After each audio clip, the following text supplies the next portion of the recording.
नमस्कार दोस्तों, मैं दीपक शर्मा अंग्रेज आपका स्वागत करता हूं द लीगल चैम्बर में। अब दोस्तों, आज की इस वीडियो के अंदर हम एडवर्स पोजेशन टॉपिक के ऊपर आप सभी लोगों के साथ चर्चा करने वाले हैं। जी हां दोस्तों, प्रतिकूल कब्जा कानून एक ऐसा टॉपिक बन चुका है जिससे हर व्यक्ति अप टू डेट रहना चाहता है।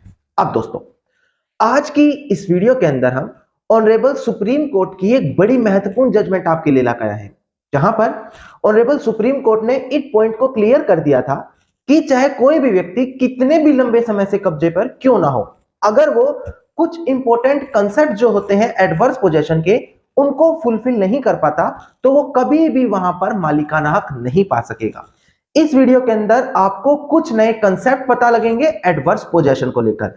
तो आज की ये वीडियो आप लोगों के लिए दोस्तों बेहद ज्यादा इंपॉर्टेंट है। नाउ, अगर आप लोगों ने अभी तक इस चैनल को सब्सक्राइब नहीं कर रखा तो जल्द से जल्द इस चैनल को जरूर सब्सक्राइब कर दे, क्योंकि मैं यहां पर आप लोगों के लिए रोजाना इसी प्रकार से इंफॉर्मेटिव वीडियोस अपने इस चैनल पर लाता रहता हूं। अगर आपको मेरी तरफ से किए गए एफर्ट्स अच्छे लगते हैं तो मेरा आप लोगों से अनुरोध है, वीडियो को तुरंत लाइक करते हुए अपना कमेंट सेक्शन में जरूर लिखिए। तो चलिए दोस्तों, अब आज की इस वीडियो को हम ज्यादा लंबा ना करते हुए आज की इस वीडियो को स्टार्ट करते हैं।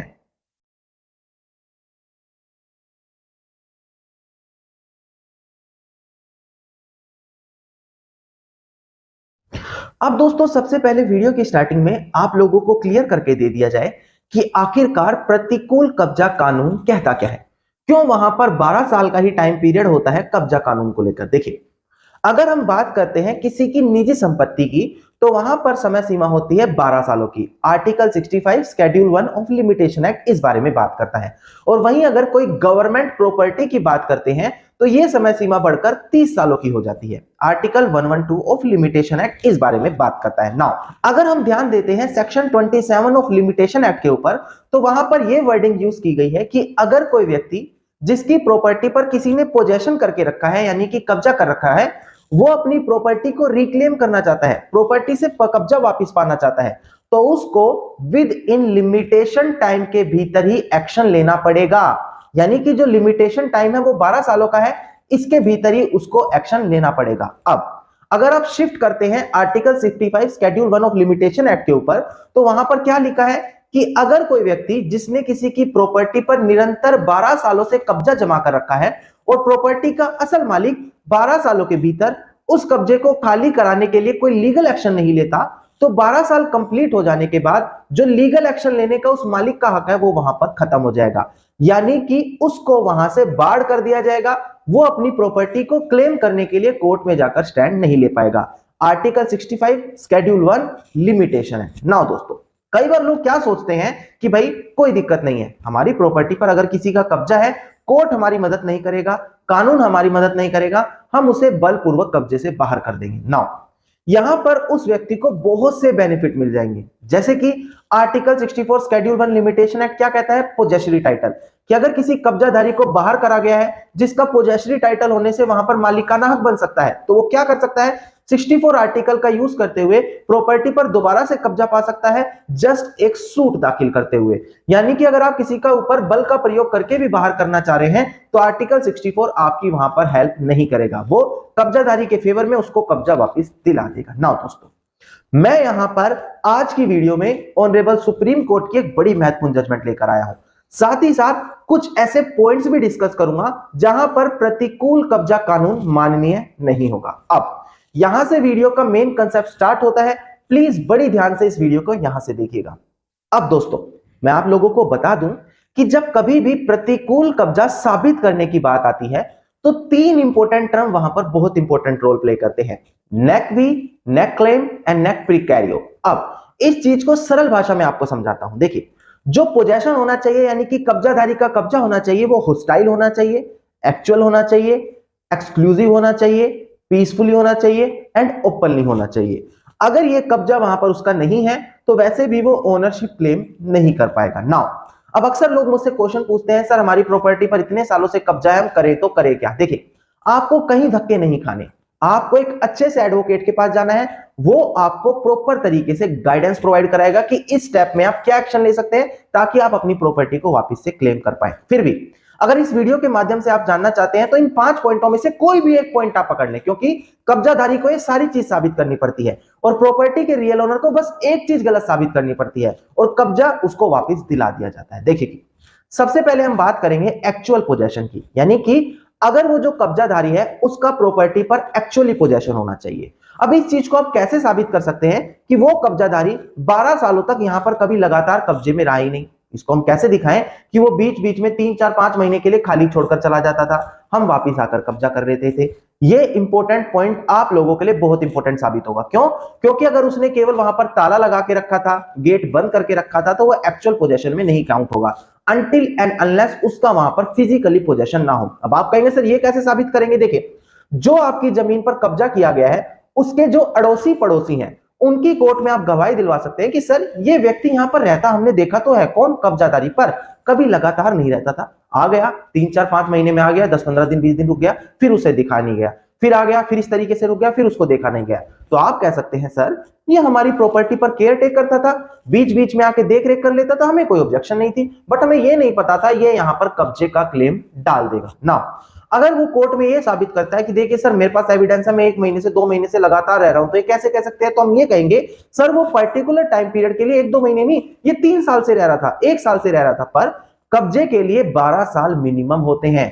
यहां पर उनको उनके पॉइंट से ही काउंटर किया जाएगा और रेलिवेंट विटनेस कौन बनेंगे? आपके जो उस जमीन के अड़ोसी पड़ोसी हैं, ताकि आपका केस स्ट्रॉन्ग बन जाए। दोस्तों, अब दूसरा पॉइंट आता है एक्सक्लूसिव पोजेशन। एक्सक्लूसिव मतलब जो वो कब्जाधारी है उसने आपकी प्रॉपर्टी पर जो कब्जा जमा कर रखा है वो एक्सक्लूसिवली हो, अकेले का हो। अब इसमें आप क्या कर सकते हैं? अगर उसकी फैमिली से आउटसाइडर आकर कोई वहां पर रह रहा है तो सबसे पहले उसको अपने फेवर में लेने की कोशिश करें। कोई किराएदार हो सकता है, उनका दूर का रिश्तेदार हो सकता है, जो खड़ा होकर केवल एक बात बोले, सर जो कब्जाधारी है उनका कब्जा नहीं है बल्कि मेरा है।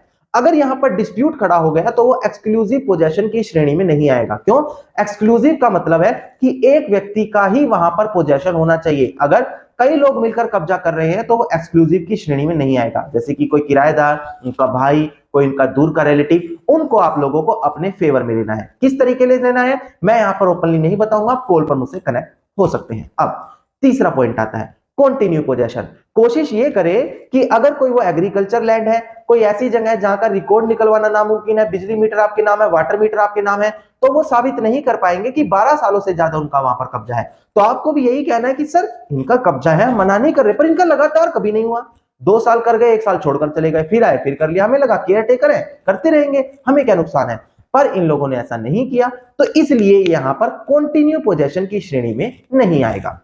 इसके अलावा फोर्थ पॉइंट आता है पीसफुल पोजेशन। आप ये पॉइंट आप अपने फेवर में ले सकते हैं। देखिए, अगर आपके फेवर में कोई भी पॉइंट नहीं जा रहा, सिंपल एक प्ली ले कि सर इनका कब्जा है, 12 सालों से ज्यादा है, हम मना नहीं करेंगे, पर इन लोगों ने हमेशा हमें डरा धमका कर रखा था, थ्रेटन करके कि अगर हमने कोई भी लीगल एक्शन लिया तो तुम्हें जान से मार देंगे। और अगर ऐसी कोई कंडीशन बनती है तो वो इलीगल पोजेशन माना जाता है, ना कि एडवर्स पोजेशन। तो अब उनका कितने भी लंबे समय से पोजेशन हो, अगर वो पीसफुली नहीं था तो आप उसे अपने फेवर में ले सकते हैं। अब आप कहेंगे सर ये चीज हम कैसे साबित करें? देखिए, अगर उनके किसी भी पारिवारिक सदस्य का किसी के साथ भी लड़ाई झगड़ा है तो रेलिवेंट एफआईआर हम ये दिखा सकते हैं कि इनका यहां पर स्टेटस यही है कि ये अक्सर लोगों के साथ लड़ाई झगड़ा करते हैं और उनको धमकियां देते रहते हैं, इस वजह से इनके ऊपर ये केस भी दर्ज है। तो हमें भी ठीक इसी प्रकार से धमकी दी गई थी, तो ये पीसफुल पोजेशन में नहीं आएगा, ये इलीगल पोजेशन बन जाएगा। नाउ फिफ्थ पॉइंट आता है होस्टाइल एनिमस, यानी कि जो वो कब्जा है वो प्रॉपर्टी के रियल ओनर के एडवर्स में जाकर किया हो, ना कि उनकी परमिशन से जाकर किया हो। अब ये पॉइंट आपको जजमेंट से समझा दूं ताकि आपको और इंपॉर्टेंट कंसेप्ट यहां से क्लियर हो जाए। बहुत इंपॉर्टेंट चीज यहां से क्लियर होगी, प्लीज बड़ी ध्यान से देखिएगा। पर जजमेंट पर ना बढ़ते हुए 3-4 पॉइंट और डिस्कस कर लूं जहां पर कब्जा अमान्य हो जाएगा। जैसे कि अगर कोई बच्चा है जिसकी उम्र 18 वर्ष से कम है, उसकी वो प्रॉपर्टी है और वहां पर उनको 12, 13, 14, 15, 16, 17, 18, 20 साल हो गए हैं, तो वो ये प्ली ले सकता है कि सर देखिए मैं तो अभी मेजर एटेट अटेंड करा हूं, मेरी तो अभी 18 साल से ज्यादा उम्र हुई है, इससे पहले तो मैं कोर्ट में भी स्टैंड नहीं ले सकता था, तो इसका जो कब्जा है वो अमाननीय ठहरा दिया जाए। या फिर जो प्रॉपर्टी का ओनर है अगर वो पागलपन का शिकार है, अनसाउंड माइंड का शिकार है, तो आप क्या कर सकते हैं, बेनिफिट बताऊंगा आपको।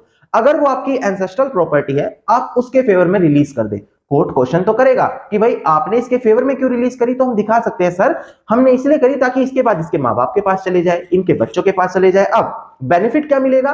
वो अनसाउंड माइंड पर्सन पे प्रॉपर्टी पर अगर किसी ने कब्जा जमा रखा है तो वो एडवर्स पोजेशन नहीं कहलाएगा। क्यों? क्योंकि वो अनसाउंड माइंड का पर्सन कोर्ट में जाकर क्लेम कर ही नहीं सकता था अपनी प्रॉपर्टी को वापस पाने के लिए। इसके अलावा अगर कोई व्यक्ति जो आर्म फोर्सेस में है, सेना बल में तैनात है, उसकी प्रॉपर्टी पर अगर कोई कब्जा कर रहा है तो वहां पर भी एडवर्स पोजेशन का वो बेनिफिट नहीं उठा पाएगा। इसके बाद बात आती है परमिसिव पोजेशन की। अगर कोई कब्जा किसी व्यक्ति से परमिशन लेकर किया गया है, उनके पूर्वजों की तरफ से उनको परमिशन दी गई थी, तो वो भी प्रतिकूल कब्जे की श्रेणी में नहीं आएगा दोस्तों। अब होस्टाइल एनिमल्स पॉइंट जो थोड़ी देर पहले बताया था और परमिसिव पोजेशन पॉइंट, ये दोनों मैं आपको रेलिवेंट जजमेंट से क्लियर कर दूं ताकि आप लोगों का कंसेप्ट और अच्छी तरीके से क्लियर हो जाए। अब दोस्तों सबसे पहले ऑनरेबल सुप्रीम कोर्ट की जजमेंट का केस टाइटल आप लोगों के साथ डिस्कस कर लिया जाए। देखिए डिस्प्ले पर आपको दिखाई दे रहा होगा, जजमेंट का नाम है Ram Nagina Rai versus D O. Kumar Rai, civil appeal number 7266 of 2013। और ये जो ऑर्डर है ये पास किया गया था 23 अगस्त साल 2018 को। नाउ इस केस के फैक्ट्स क्या थे, पहले ये पॉइंट आपको क्लियर कर देता हूं, उसके बाद ऑनरेबल सुप्रीम कोर्ट ने यहां पर क्या एनालाइज किया था एक एक कर आपको समझाने वाला हूं दोस्तों। अब दोस्तों प्रेजेंट केस के फैक्ट्स के बारे में बात करें तो 2 मिनट लेकर समझा देता हूं क्योंकि इसकी जजमेंट बड़ी इंपॉर्टेंट है। देखिए प्रेजेंट केस में प्लेंटिफ का कहना है कि प्रेजेंट प्रॉपर्टी की ओनरशिप राइट मेरे पास है, टाइटल होल्डर मैं हूं, जबकि यहां पर कब्जा जो है डिफेंडेंट ने जमा कर रखा है। पर प्लेंटिफ का कहना है कि जो उनके पूर्वज थे उन्होंने यहां पर डिफेंडेंट की फैमिली को रहने के लिए अलाउड कर रखा था, तो वो हमारी परमिशन से यहां पर रह रहे थे। नाउ डिफेंडेंट्स ने यहां पर क्या गड़बड़ी करी, उन्होंने खतियान के अंदर अपना नाम चेंज करवा लिया बिना हमारी परमिशन से, और जैसे ही उन लोगों ने इसमें चेंज करवाया और हमें पता लगा, हमने वहां पर आकर कोर्ट में एक्शन ले लिया। पर दोस्तों यहां पर देखने वाली बात यह है कि खतियान के अंदर साल 1970 में चेंज करवाया गया डिफेंडेंट की तरफ से, पर जो एक्शन लिया गया है उसके 19 साल बाद यानी कि 1989 में लिया गया है। तो डिफेंडेंट का कहना है कि भाई प्रेजेंट केस में लिमिटेशन एक्ट लागू होना चाहिए आर्टिकल 65, और जो प्रॉपर्टी का रियल ओनर है उसको बाढ़ कर दिया जाना चाहिए, मतलब कि रोक दिया जाना चाहिए अपनी प्रॉपर्टी को क्लेम करने के लिए। अब सबसे पहले मुंसिफ कोर्ट ने इस एडवर्स पोजेशन की प्ली को ही रिजेक्ट कर दिया। अब जब ये मैटर बाद में अपीलियंट कोर्ट में गया तो उन्होंने पाया कि प्रेजेंट केस में जो डिफेंडेंट है उनका कहना सही है और यहां पर जो प्ली है ये बिल्कुल ठीक है, उनका मालिकाना होना चाहिए क्योंकि 19 साल बाद एक्शन लिया गया है। नाउ ये मैटर जब हाई कोर्ट में गया तो उसको भी अपीलियंट कोर्ट का फैसला सही लगा, उन्होंने भी प्रतिकूल कब्जा धारक के पक्ष में फैसला सुना दिया। नाउ अब ये मैटर आगे चलकर ऑनरेबल सुप्रीम कोर्ट के सामने पहुंचा। यहां से देखिएगा ऑनरेबल सुप्रीम कोर्ट ने अपनी महत्वपूर्ण वर्डिक्ट के अंदर क्या कहा दोस्तों।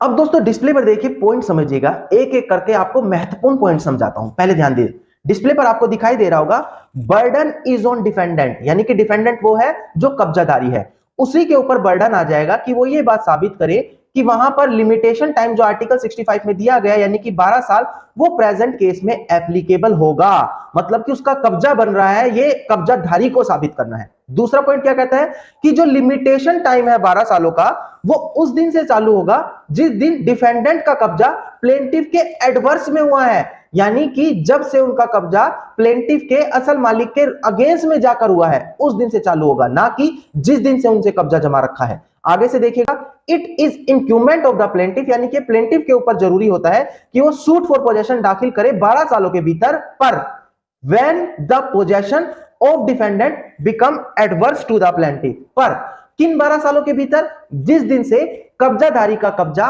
एडवर्स हुआ है इसके लिए, रियल ओनर के लिए, उस दिन से 12 सालों को लेकर कवर करे। अब ये क्या मतलब हुआ, देखिए कब्जाधारी यहां पर यही कहेगा कि हमारा प्रतिकूल कब्जा बनता है, तो रियल ओनर क्या प्ली लेगा कि सर परमिसिव पोजेशन है, प्रतिकूल कब्जा नहीं है, तो उससे क्या होगा, उनका कितना भी लंबा कब्जा क्यों ना हो गया हो वो अमान्य हो जाएगा, क्योंकि वहां पर यह पॉइंट कंसीडर होगा कि जिस दिन से कब्जाधारी का प्रॉपर्टी एडवर्स हुआ है, यानी कि उनका जो कब्जा है प्रॉपर्टी के रियल ओनर के अगेंस्ट में हुआ है, उस दिन से 12 साल काउंट करने होंगे। और बर्डन किसके ऊपर आ जाएगा, ये बर्डन आ जाएगा कब्जाधारी के ऊपर। हमें अगर हम परमिसिव पोजेशन की प्ली लेते हैं कि हमारी परमिशन से रह रहे थे, हमें बहुत बड़ा बेनिफिट यहां पर मिल जाएगा। इसके अलावा दोस्तों एक पॉइंट और देखिएगा, बड़ा इंपॉर्टेंट पॉइंट है। देखिए यहां पर दिखाई दे रहा होगा, it is important to assess, यानी कि ये भी चीज इंपॉर्टेंट है एसेस करने के लिए कि जो वो इंटेंशन है कब्जादारी की डिस्पोजेस करने की, वो एक्चुअल में थी एक्चुअल ओनर के अगेंस्ट में, यानी कि जो वो उसकी इंटेंशन थी कब्जादारी की वो कैसे साबित हो रही है वो चीज भी यहां पर साबित करनी पड़ेगी। क्लियर करूंगा, अभी रुकिएगा। Intention of adverse user must be communicate at least impliedly to the actual owner, यानी कि जो उसकी प्रॉपर्टी पर कब्जा जमा कर रखा है वो एडवर्स हो चुका है, मतलब उसके अगेंस्ट में हो चुका है, ये चीज भी एटलीस्ट प्रॉपर्टी के रियल ओनर को एक बार तो नॉलेज में आनी ही होगी। It follows that intention and possession of adverse possession must be hostile enough to give rise a reasonable notice to actual owner, यानी कि जो कब्जाधारी है उसका कब्जा इतना तो होस्टाइल होना ही चाहिए कि ये प्रॉपर्टी के रियल ओनर के अगेंस्ट में साबित होता हो। अब दोस्तों यहां पर जो आपकी प्रॉपर्टी के अड़ोसी पड़ोसी हैं, अगर वो आपके फेवर में है, आपके गांव वाले आपके फेवर में है, तो बड़ी इजीली से साबित हो जाएगा कि आपका कब्जा परमिसिव पोजेशन है और प्रॉपर्टी के जो कब्जादारी हैं उनको हमने केवल ये कहना है कि सर ये तो हमारी परमिशन से रह रहे थे। अब उनके ऊपर बर्डन आ जाएगा, अब वो अड़ोसी पड़ोसी के पास भागेंगे, बात उनकी नहीं गलेगी, गांव वालों के पास भागेंगे, बात उनकी नहीं गलेगी, वो कहेंगे सर एडवर्स है, कोर्ट मानेगा एडवर्स है, पर साबित करो, वो उनकी बात नहीं गलेगी। क्यों? क्योंकि आपने परमिसिव कहा है और कोई भी विटनेस उनके फेवर में आके बोलने को तैयार नहीं है। अगर वो गांव के दूसरे कोने में जाकर किसी दूसरे मोहल्ले से जाकर विटनेस खड़े भी कर रहे हैं, तो जो रियल नेबर्स हैं, जिनको पता होता है, जिनका इंटरेक्शन रहता है उन लोगों के साथ, ये चीज साबित कर पाएंगे कि हाँ ये लोग तो परमिशन से रह रहे थे, हमें पता है, और आपके फेवर में वो सारा का सारा फैसला आ जाएगा दोस्तों। अब दोस्तों आज की ये वीडियो मुझे लगता है आप लोगों के लिए काफी ज्यादा इंफॉर्मेटिव साबित होगी। क्यों? क्योंकि मैंने सारे इंपॉर्टेंट पॉइंट रेलिवेंट जजमेंट से आपको क्लियर किए हैं ना। अगर आप लोगों को आज की वीडियो अच्छी लगी तो मेरा आप लोगों से अनुरोध है, वीडियो को लाइक शेयर और कमेंट जरूर कीजिएगा। वीडियो से जुड़ा अगर आपका कोई भी क्वेश्चन है तो आप कमेंट सेक्शन में मुझे लिख सकते हैं। इसके अलावा अगर आप मुझसे पर्सनली लीगल कंसल्टेशन यानी कि एडवाइस लेना चाहते हैं, डिस्क्रिप्शन में मैंने आप लोगों को नंबर दिया है, उस नंबर पर आप कॉल करके अपनी कंसल्टेशन यानी कि कॉल बुक कराकर डायरेक्टली मुझसे कंसल्ट कर सकते हैं। तो चलिए दोस्तों अब आप लोगों से फिर किसी दूसरी वीडियो में हम मुलाकात करेंगे।